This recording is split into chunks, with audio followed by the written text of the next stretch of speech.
오래전에 제가 경기도에 있는 어느 교회에 가서 집회를 하면서 설교를 맡았는데, 설교가 끝나자 이제 점심시간에 이제 식사를 하면서 사모님이 저한테 이런 얘기를 해요.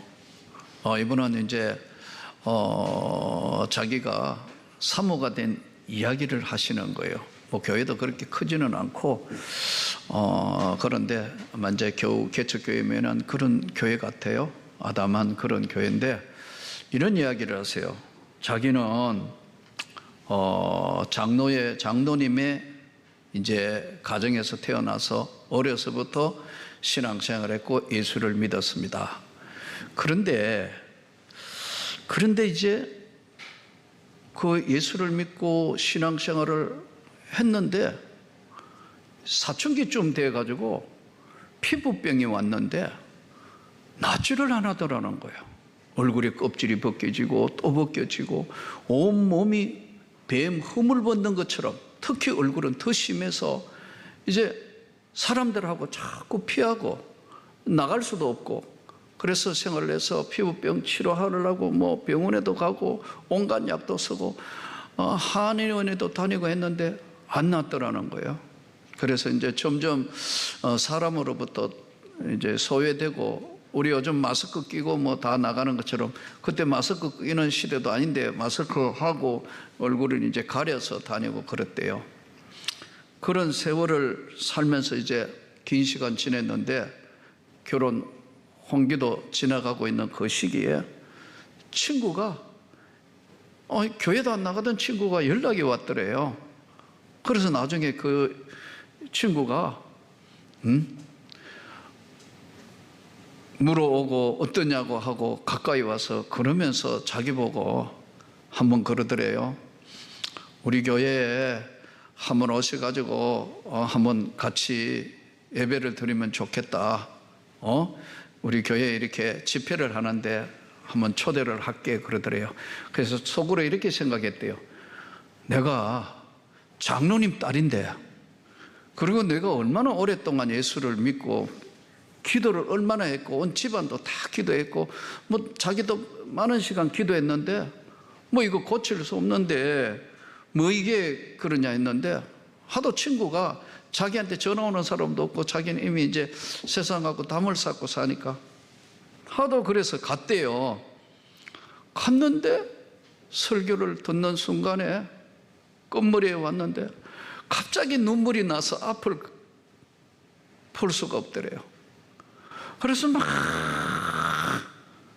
주님 그러면서 간절히 기도하고 막, 그날은 자기 생애에 그렇게 많이 울어본 경험이 없대요.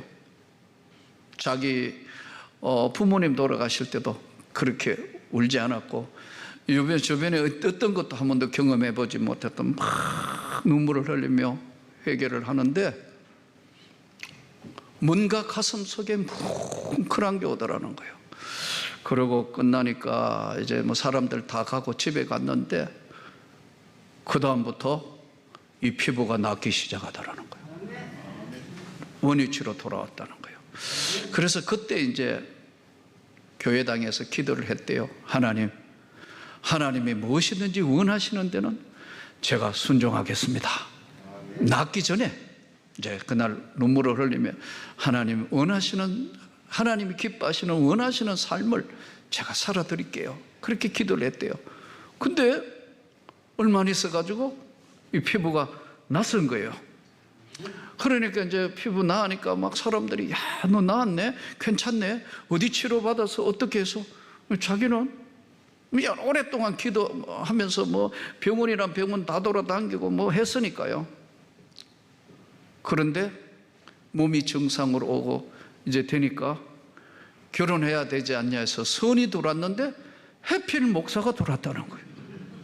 근데 이 목사님이 또 괜찮은 마음에 개척교회, 예? 이 사실 개척교회 아무나 하는 게 아니거든요. 예? 어제도 누구 목사님 한 사람이 목사님 저 개척할 건데요 하길래 정신이 하나도 없더라. 이 친구가 보통 아무나 개척하는 모양인데 개척 아무나 못해요. 진짜예요. 봐요. 아무도 아멘 안 하잖아요. 여러분 한번 해볼래요? 정신이 하나도 없어요. 어쨌든 내가 밥 먹으면서 누가 와가 인사하면서 저 개척할 건데 할 때 정신이 하나도 없더라고. 지나간 34년이 눈앞에 확 지나가더라고. 아무나 하는 건 아닙니다. 하나님이 함께 주셔야 하는 거예요. 그런데 이제 자기는 늘 생각할 때 절대로 목사한테 시집 가면 안 된다. 다른 건 몰라도 절대로 가면 안 된다 생각했는데 세상에 병이 났었고 하나님 앞에 했던 기도가 생각나서 그래서 선을 봤는데 목사님 되신 분의 얼굴이 거의 그 사모님 표현이에요. 제 표현이 아니고 꼭 산적 같더래요. 그래가지고 아이고 이거 정말 아닌데 해가지고 아무 대답을 안 했대요. 자매님, 저는 정말 자매님이 좋습니다 하는데요, 자기는 아무리 봐도 산적 같더래요. 근데 집에 와서 생각해 보니까 기도했을 때 자기를 살리시고 깨끗하게 해주신 것, 하나님 앞에 내가 순종한다고 했는데 기도하고 그렇게 하나님 앞에 순종해야 돼요. 그렇게 결혼했대요. 그 이야기를 들으면서 제가요 안 믿은 것도 아닌데요, 오랜 시간 동안 병원 다 다니고 안 되는데 참 그런 경험이 있어서 사모가 됐습니다. 맞습니다. 하나님은 우리에게 만나주는 시간이 있어요. 아무리 오랫동안 교회 다녔다 해도요, 하나님이 만나주시는 시간이 따로 있다고요. 오늘 성경이 그렇게 말씀합니다. 보혜사 곧 내 아버지께서 내 이름으로 보내실 성령, 그가 너희에게 모든 것을 가르치고 가르쳐 주신다는 거예요. 장로님의 딸인데 내가 주일학교부터 다녔는데 뭐 나보다 더 뭐 성경 분방 공부부터 다 했는데 아니에요. 성령을 모르신 거예요.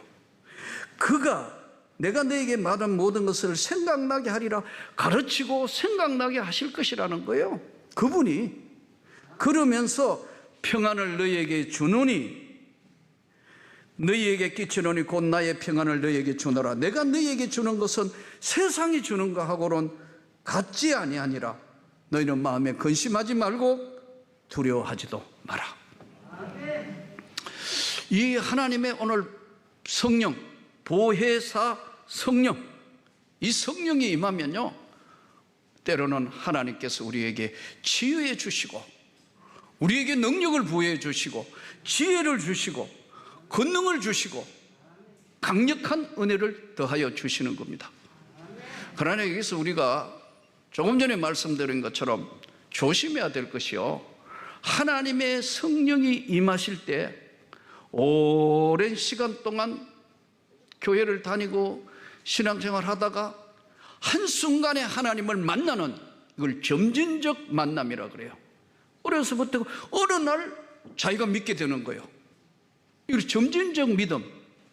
그런데 어떤 계기가 마련돼서 뭐 예수 믿는 것도 아니고 신앙생활 엉망으로 하든지 아니면 아예 안 믿는데도 즉각적인 은혜를 부어주시는 사람이 있어요.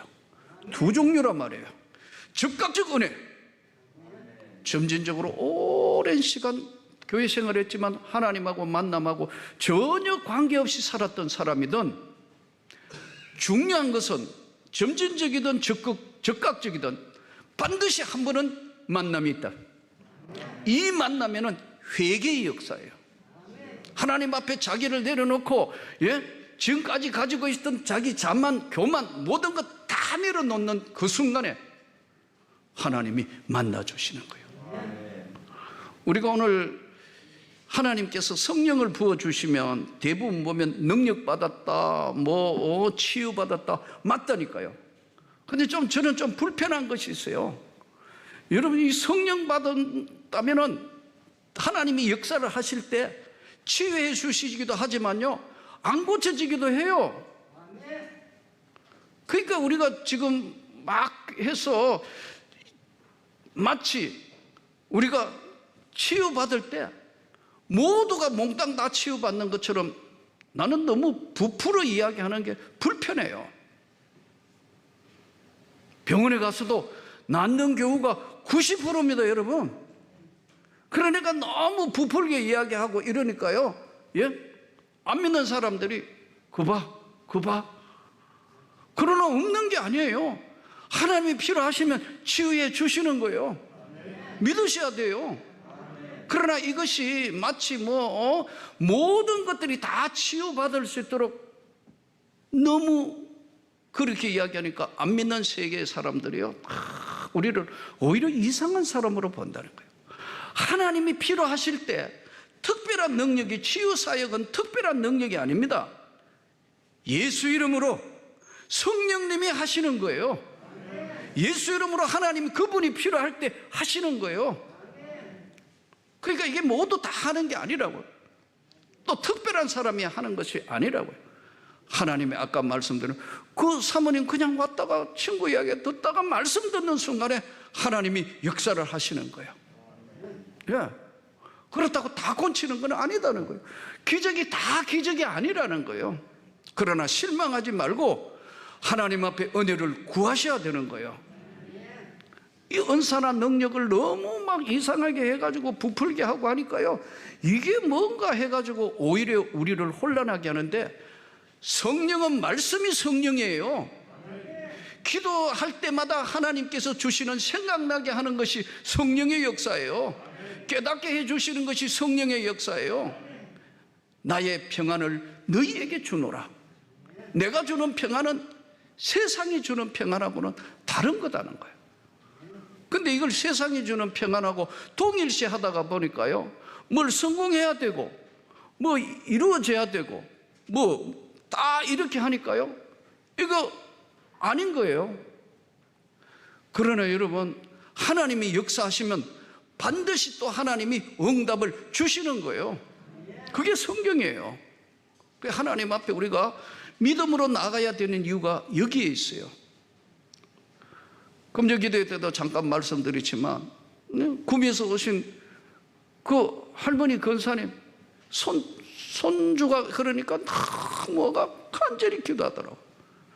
병원에 가니까 거의 불치라고 안 된다는데, 그거 보세요. 고쳐져가 화요일날 교회 오시려고 그랬다고. 목사님 한번 시간을 내주시라고.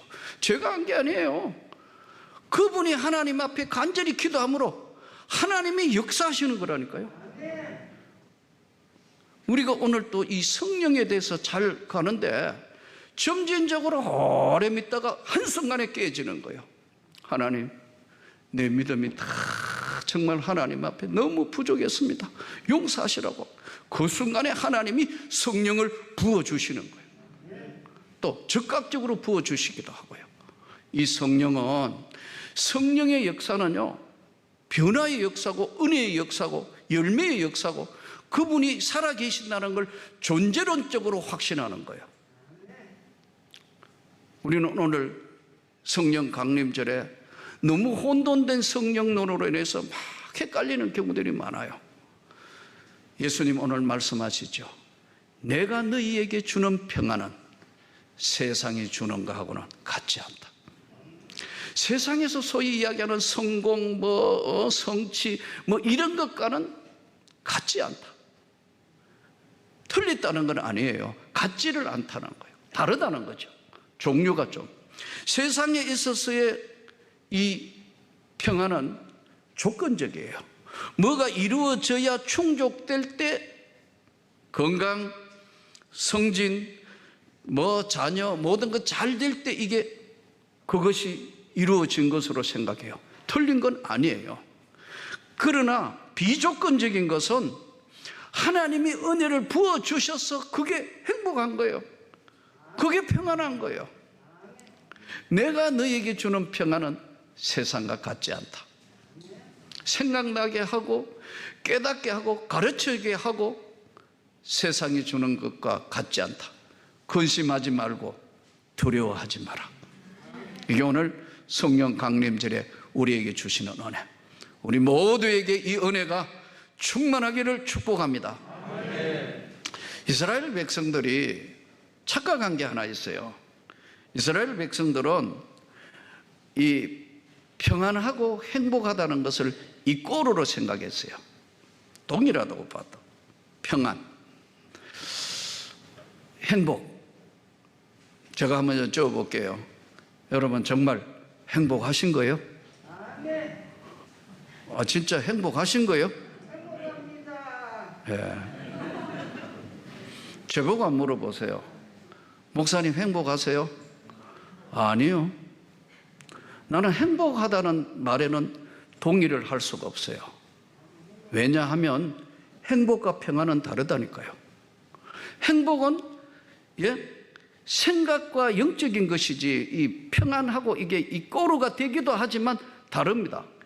이스라엘 백성들에게 신명기 33장 29절에는 이렇게 말씀해요.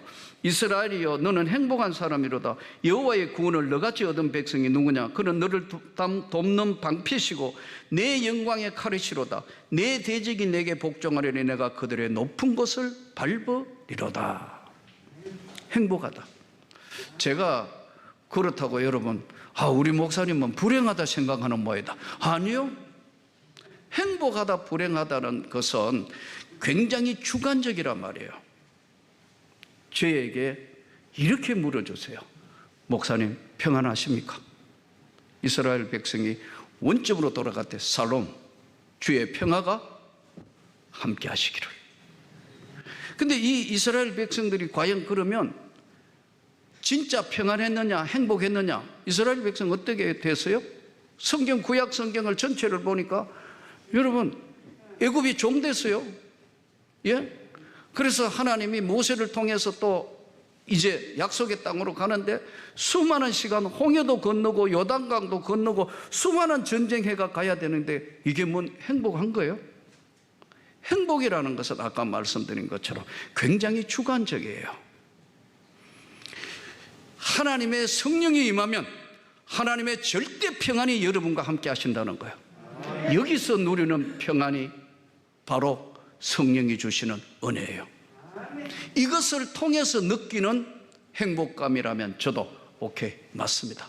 받아들입니다.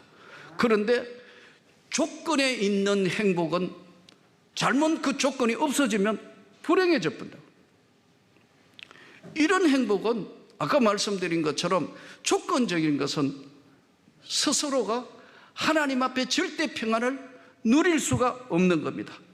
성령이 주시는 것은 절망을 소망으로, 또 성령이 주시는 것은 슬픔을 기쁨으로, 저주를 축복으로, 죽음을 영생으로 바꾸는 것이 바로 하나님의 은혜예요.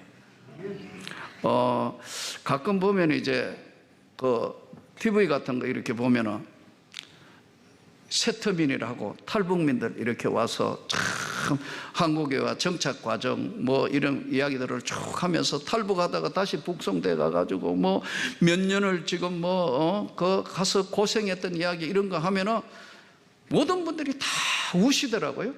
눈물을 흘리고. 저는 그분들을 보면서 이런 느낌을 받아요. 하나님이 치료하고 계신다.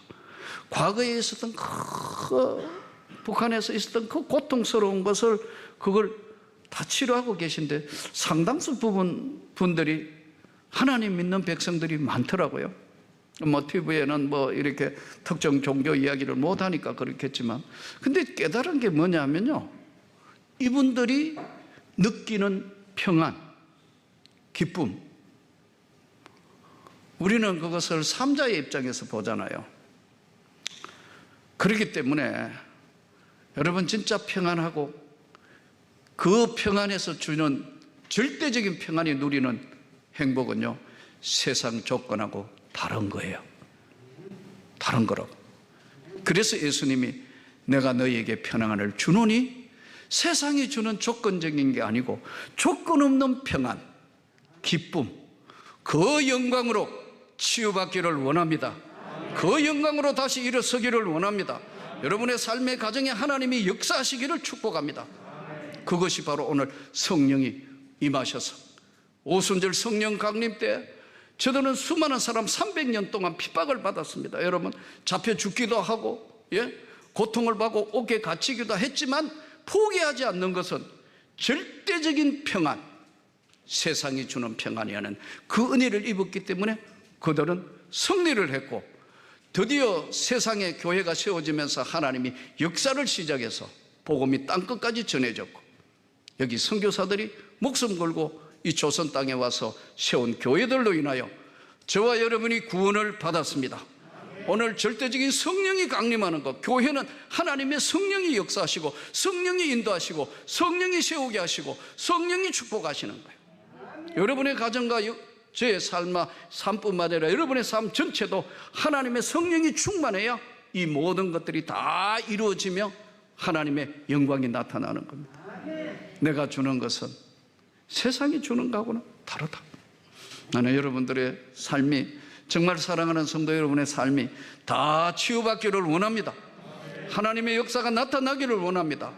그러나 의사 잘 만나는 것도 하나님 축복입니다. 본인에게 맞는 약 만나는 것도 하나님의 축복이고, 여러분 성령의 역사가 아니면 그걸 만날 수가 없습니다. 그것이 바로 성경이 내가 주는 평안, 조건이 없는 하나님의 주시는 이 평안, 정말 누릴 수 있으면 좋겠습니다. 그래서 가끔 그런 분들 이야기해요. 여러분, 그분들 중에서 누가 한번 묻더라고요. 북한에 안 태어난 게 정말 하나님의 은혜였습니다. 동의 안 하잖아요, 여러분. 그런데 그분들이 자기 눈물을 흘리면서 여기 와서 다시 정착해 가면서 하는 그 과정들을 보세요. 하나님이 주시는 절대 평안, 세상이 주는 것하고 다릅니다. 근데 이게요, 아까 말씀드린 건 점진적일 수도 있고 즉각적일 수도 있는데, 한 번은 하나님과의 그 놀라운 세계의 만남, 아마 제가 오늘 이 말씀을 전하면 어떤 분은 이럴 거예요. 저는 한 번도 없었는데요. 지금까지 한 번도 없는데요. 한 번도 없어도 정말 예수로 인하여 마음이 평안하면 여러분들은 그 하나님이 여러분과 함께 하시는 거예요. 다 면제시켜 버린 거예요. 그러나 반드시 다시 한번 돌아보세요. 여러분들이 이 절대적인 평안을 얻기까지는 한 번은 하나님과 만남이 있어요. 이게 어쩐 결정적인 계기가 됐든 아니면은 썩 넘어가면서, 큰 산이 아닌 넘어가면서 만난 것 같지만 하나님과의 귀한 만남이 있기 때문에 저와 여러분의 삶에 성령이 생각나게 하고 깨닫게 하시고 가르쳐 주시고 마음의 근심과 두려움이 없도록 오늘 이 어려운 세상 살면서도 하나님이 함께 하시는 거예요.